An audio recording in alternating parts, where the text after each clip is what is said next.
All right, I found this section to be particularly bizarre. Check it out. Do these marks and indentations look familiar? Well, what's causing them? Your spandex shapewear. And while they slim you on the outside, they can be strangling your insides and cutting off the circulation. So today, I'm going to show you how to wear spandex without hurting your health. Felicia's joining us. She admits that she wears shapewear every day. Every day. Every day. Love it. You enjoy it? Love it. Is that what your clothes hangers look like? No, not at all. Not But okay. So what do you like the most about spandex?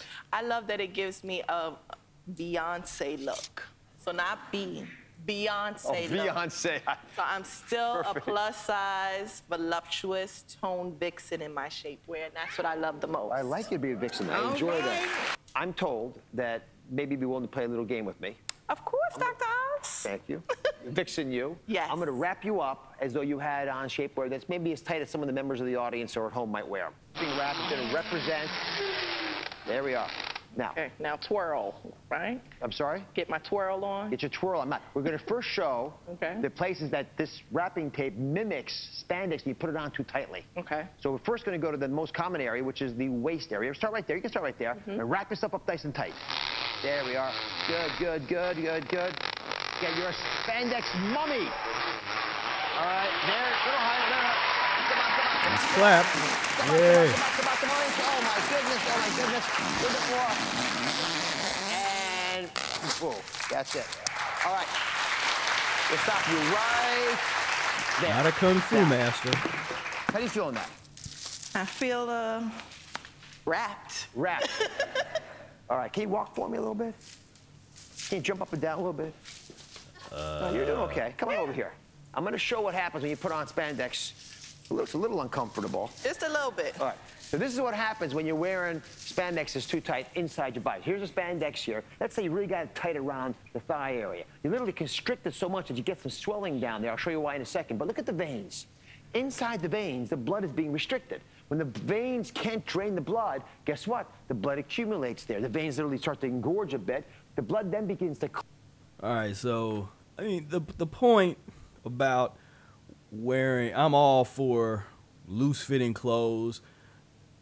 You know, I like African fashions. So that's all about, you know, loose-fitting, rational clothing, not a lot of this stuff in like a lot of Western fashions are definitely problematic. They create physiological obstructions and things of that nature. So that, you know, so that main point, so I'm on board with that. This demonstration I find to be problematic for several reasons, but let's get to this other part of it. So they're gonna bring all these women up with spandex on. And you're going to twist from side to side.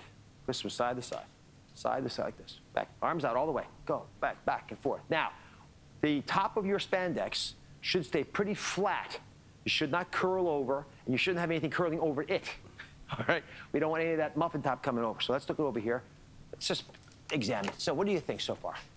Well, I think mine is pretty good. It's doing what it's supposed to do. I think it feels... What do you think, Felicia?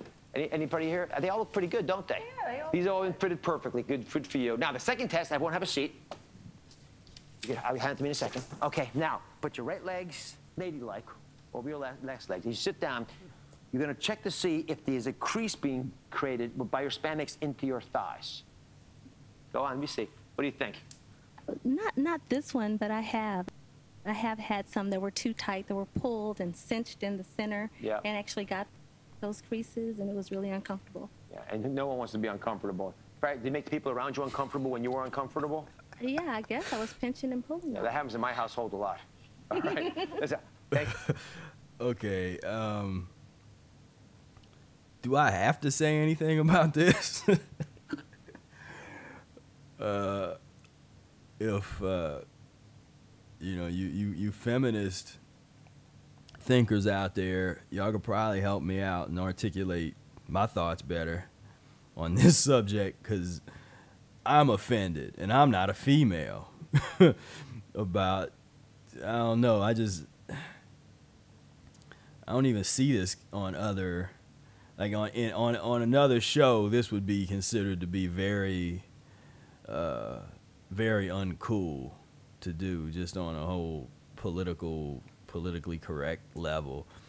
And again, it's like trying to reinforce these gender norms, as this is, you know, not everybody dresses like that. And of course, I'm a progressive minded person. I actually want to get away from all that. I want to get away from the spandex, get away from these old Victorian era, you know, corset thinking. Come on. That's old crusty, you know, European type of thinking. You know, I'm like, we can move forward. It's time to get to the next stage of life. Now, you know, this is some old, Thank you very much for doing old stuff. Appreciate it. We'll be right back.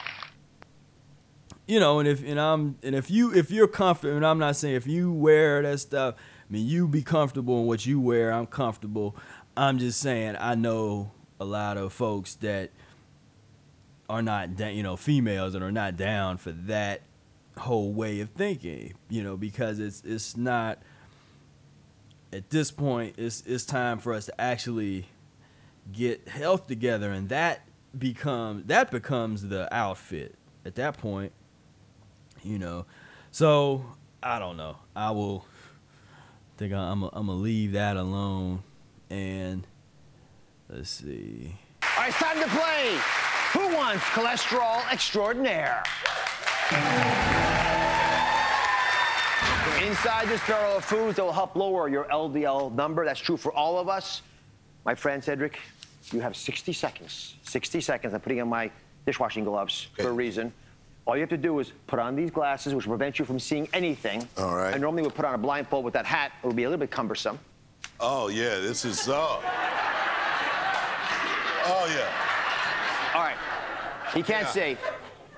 Everyone, help him out, but don't... Can't see you, Dr. Oz! Oh, I can't see. Okay. All right, I can't see. I can't see. You clear?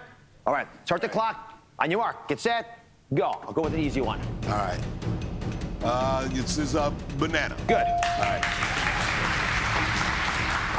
This would be lettuce, maybe? Good enough. Good. All right, good.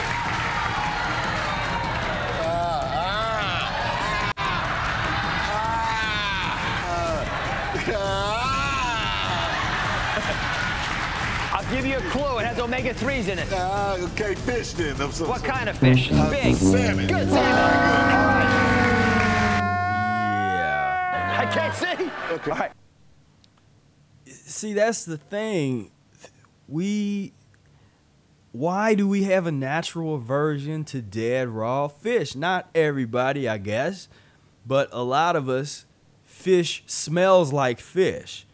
Like that, when something smells like fish, that's usually means that it does not smell good. There's a reason for that. There's a reason that decaying flesh, rotting flesh, why it does not appeal to us. At least it shouldn't. And there's a reason why when we cook rotting flesh and prepare it for ingestion, that we had to use put all kinds of sauces on it, and tartar this and mayonnaise that and ketchup and vinegar and dressing and all this kind of stuff. Why? People don't put mayonnaise on grapes. I hope not. That'd be disgusting. You don't have to put nothing on grapes. Grapes already taste good. You don't have to put nothing in real food. And so no, real food doesn't need any preparation like that. And so just for him to be weirded out when he holds him a fish, that's actually the human part of this whole song and dance that we see. I just hate, TV, everything on here is so fake. Everybody's so fake. But every once in a while, a little bit of humanity comes out. And that was a moment of humanity. He grabbed a hold of that fish and was weirded out. It was nasty. For a moment, his humanness forced him to be like, this is a disgusting thing you're holding in your hand. This is not something you should be holding. And that's that reaction. And that gives me hope, ladies and gentlemen.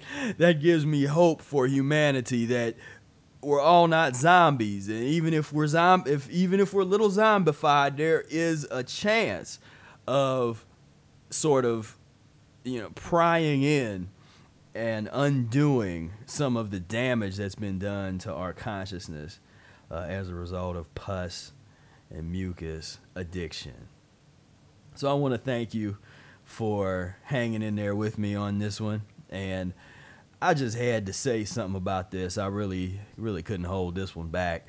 And I know I haven't been putting up a whole lot of videos lately, but we're going to have a little string of them here in October. So I hope you enjoy them. And I'd like to hear your thoughts on this. Maybe you have a different perspective on Oz. Yeah, I'd love to hear it. We can talk about it.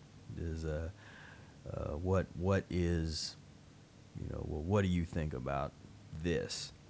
That this is the level of health consciousness that the mainstream is consuming. So thank you so much for tuning in, and I will talk with you later. Peace, love, and breath.